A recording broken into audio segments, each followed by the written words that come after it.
Good morning everybody. நாம் முன்பே பார்த்த பட்டர்ஃப்ளை வீடியோ தானே என்று எண்ணி விடாதீர்கள். கடந்து போகும் ஒவ்வொரு நிமிடமும் மாற்றங்களை கொண்டு வரும்.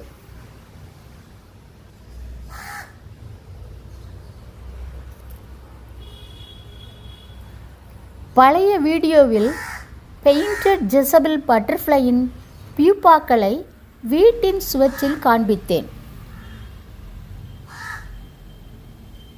அது மழைக்காலம். இப்போது சம்மர் ஆரம்பித்து விட்டது. இன்றைய வீடியோவில் பட்டர்ஃப்ளை பீப்பாக்களை கறிவேப்பிலை செடியில் காணலாம்.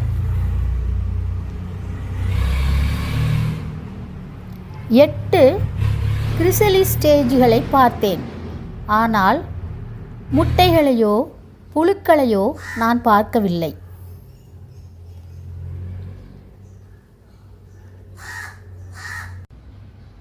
கறிவேப்பிலை செடிதான் ஹோஸ்ட் பிளான்ட் என நினைத்திருந்தேன். ஆனால் உண்மை அது அல்ல. கறிவேப்பிலை மரத்தின் மீது வளர்ந்துள்ள ஒட்டுண்ணி, அதாவது ஹெமி பாரசைட் ஆன லொராந்தஸ் செடிதான் உண்மையான ஹோஸ்ட் பிளான்ட்.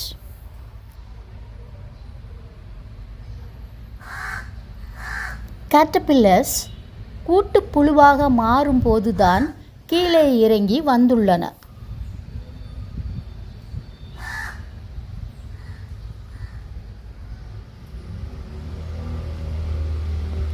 முப்பத்தி 31/3/26 அன்று ஒரு பட்டர்ஃப்ளை கூட்டிலிருந்து வெளிவந்தது. எம்டி கூட்டை காணலாம்.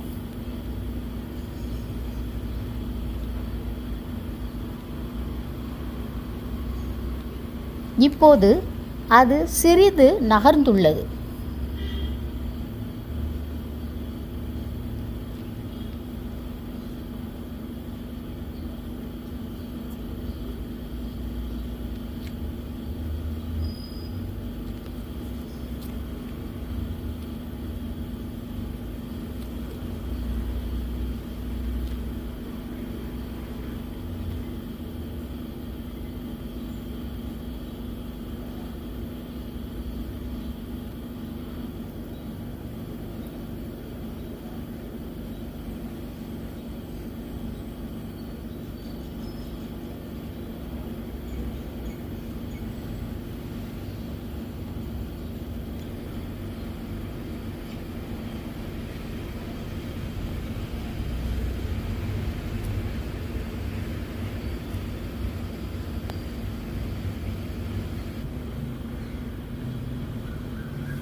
ஏப்ரல் 1ஆம் தேதி 4 பட்டாம்பூச்சிகள் கூட்டை விட்டு வெளிவந்தன.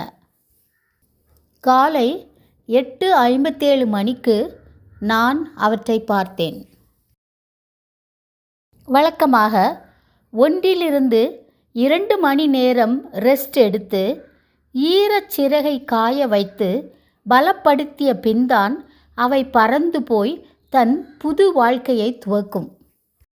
முதல் நாள் 1, 2ஆம் நாள் 2, 3ஆம் நாள் 4 என்று மொத்தம் 7 பட்டாம்பூச்சிகள் பறந்து சென்றன.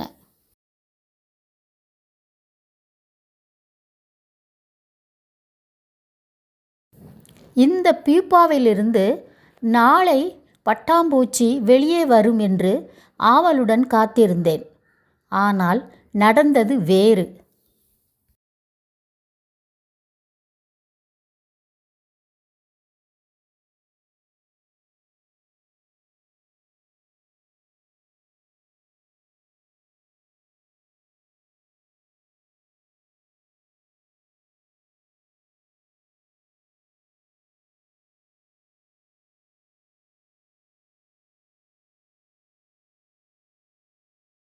நான் சென்று பார்த்தபோது மனதை வருத்திய நிகழ்வு நடந்து கொண்டிருந்தது. கட்டெறும்புகள் சில அந்த பியூப்பாவை கொன்று உண்டு கொண்டிருந்தன.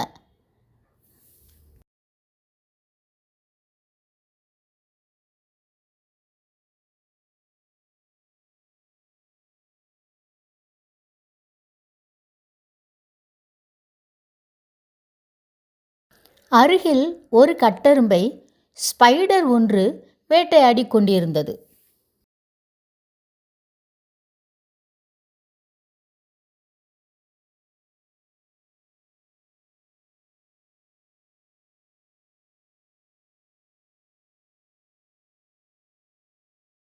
மறுநாள் தோட்டத்தில் தரையில் ஒரு பட்டர்ஃப்ளையை பார்த்தேன். ஆனால் அது எழவோ பறக்கவோ முடியாமல் தத்தளித்து கொண்டிருந்தது. காரணம், அதன் சிறகுகள் சரியான முறையில் வளர்ச்சி அடையவில்லை. டீஃபார்ம்டு விங்ஸ் என்று சொல்வார்கள். அது உயிர் வாழ்வது கடினம்தான். எல்லாமே இயற்கை நிகழ்வுகள். தேங்க்யூ ஃபார் வாட்சிங்.